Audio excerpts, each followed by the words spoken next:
Imagine a nation, years of stagnant growth, inadequate roads, a port too shallow for the world's giant cargo ships. Its people dream of prosperity, of progress, of connecting to the global economy.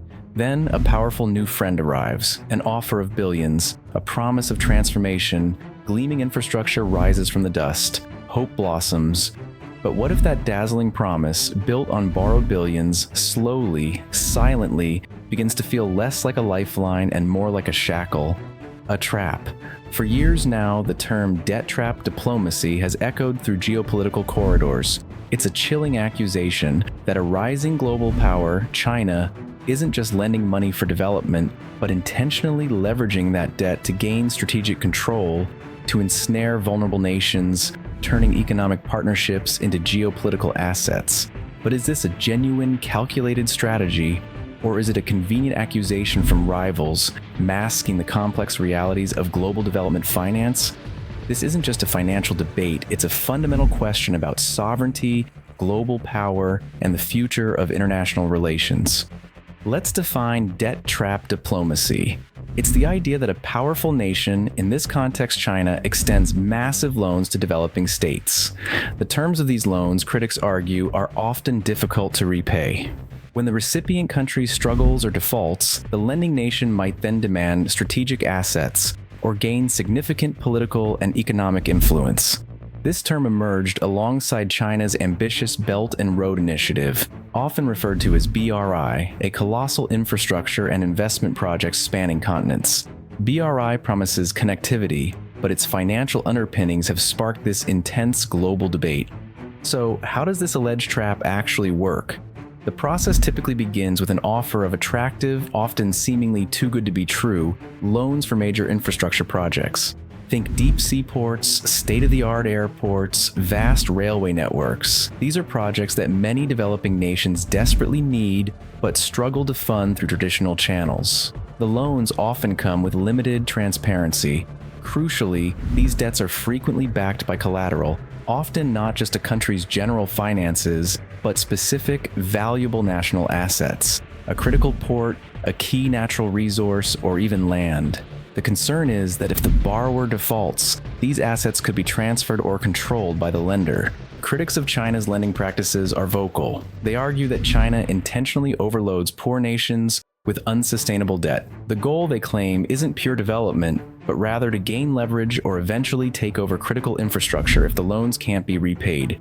This isn't about traditional foreign aid, it's about a new form of influence. The prime example, cited repeatedly, is Sri Lanka's Hambantota port. This deep-sea port, strategically located on major Indian Ocean shipping lanes, was built with massive Chinese loans. When Sri Lanka struggled to repay its debt, unable to generate sufficient revenue from the port, it eventually handed over a 70% stake in the facility, along with 15,000 acres of surrounding land, to a Chinese state-owned company on a 99-year lease. This event became a rallying cry for those warning of debt trap diplomacy, a stark illustration of how economic distress could directly translate into a loss of sovereign control over vital national infrastructure. It sent a chilling message around the world. These critics also raise concerns about lost economic sovereignty, political influence, and even national security implications for the indebted states. However, this narrative is fiercely debated. Many scholars, international organizations, and even some recipient countries argue that debt trap diplomacy is often exaggerated, a misinterpretation, or even a deliberate fabrication by geopolitical rivals. They point out that China frequently restructures or even forgives loans rather than outright seizing assets. In numerous instances, the borrowing countries themselves actively sought these loans for valid political or developmental reasons, seeing China as a willing partner where Western lenders were hesitant or too slow. It's also crucial to remember the broader context of global debt. The vast majority of developing country debt is still held by Western institutions and private creditors, not China. Attributing all debt distress solely to Beijing's lending ignores the complex financial landscape and the diverse range of lenders involved. The data itself paints a complex picture. China is indeed the world's largest bilateral lender to developing nations, having disbursed hundreds of billions of dollars. This scale is undeniable. However, actual defaults or outright asset seizures are relatively rare, which challenges the simplicity of the trap narrative. But the impact is clear. Debt repayments to China among the world's poorest countries have hit record highs, reaching an estimated $22 billion in 2025 alone. That's a significant financial outflow. So, what are the real-world impacts? On the positive side, Chinese loans have undeniably helped countries build much-needed infrastructure: roads, railways, ports, power plants. These projects boost economic growth, create jobs, and connect isolated regions. Many of these projects simply wouldn't have been possible otherwise, as traditional lenders often shy away from such large, risky ventures. But there are significant negatives. Some projects are poorly planned, failing to generate sufficient revenue to cover the debt. Others have caused serious environmental damage. The unsustainable debt generated from these projects puts immense pressure on national budgets, sometimes forcing cuts in crucial social spending like healthcare or education, directly impacting the lives of ordinary citizens. This issue is far more nuanced than simply blaming China. Some critics argue it's a form of new colonialism, but it's essential to compare China's practices with those of other international financial actors. The IMF and World Bank often impose strict austerity measures and policy reforms. Private lenders can have high interest rates and opaque dealings too. Is China just another creditor in a complex global financial system, or is its state-driven model inherently different? It's crucial to remember that debt distress often results from multiple intertwined factors: domestic mismanagement and corruption within the borrowing country, sudden external economic shocks like global recessions or pandemics, and volatile commodity prices. Attributing all debt problems solely to Chinese lending simplifies a profoundly complex reality.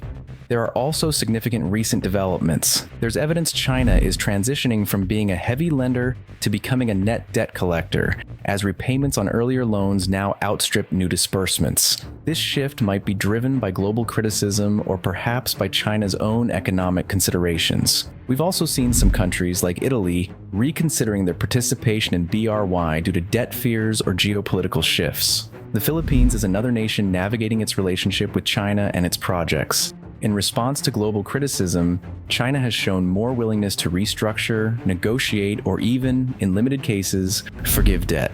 This indicates a potential adaptation to the pushback and a recognition of the need to manage its global image. Ultimately, behind the economic data and geopolitical chess moves are real people: the local fisherman whose village was moved for a port that sits largely empty, the student whose school lacks resources because the national budget is strained by debt repayments, the government official who genuinely believed this investment would transform their nation, now facing difficult choices. These are the human stories, the diverse perspectives that bring this abstract debate to life. So, is it a trap? The evidence suggests it's not always a deliberate, malicious scheme to ensnare nations, but China's lending practices certainly create conditions where vulnerable countries can fall into severe debt and where strategic assets can become collateral. The lack of transparency, the sheer scale of the loans, and the focus on strategic infrastructure undeniably give Beijing significant leverage. The ongoing debate underscores the vital need for greater transparency in all international lending, for responsible borrowing by recipient nations, and for these nations to assert their agency in negotiating terms that truly serve their long-term interests. We must ask, should developing countries avoid all Chinese loans, even if it means slower growth? Can these massive projects be genuine tools for development rather than pathways to overwhelming debt? What lessons does this critical debate hold for the future of international finance and the evolving global order? Share your thoughts in the comments below. If this deep dive helped you understand these critical dynamics, please like, subscribe, and hit the notification bell for more insights into the unseen forces shaping our world. Thanks for watching.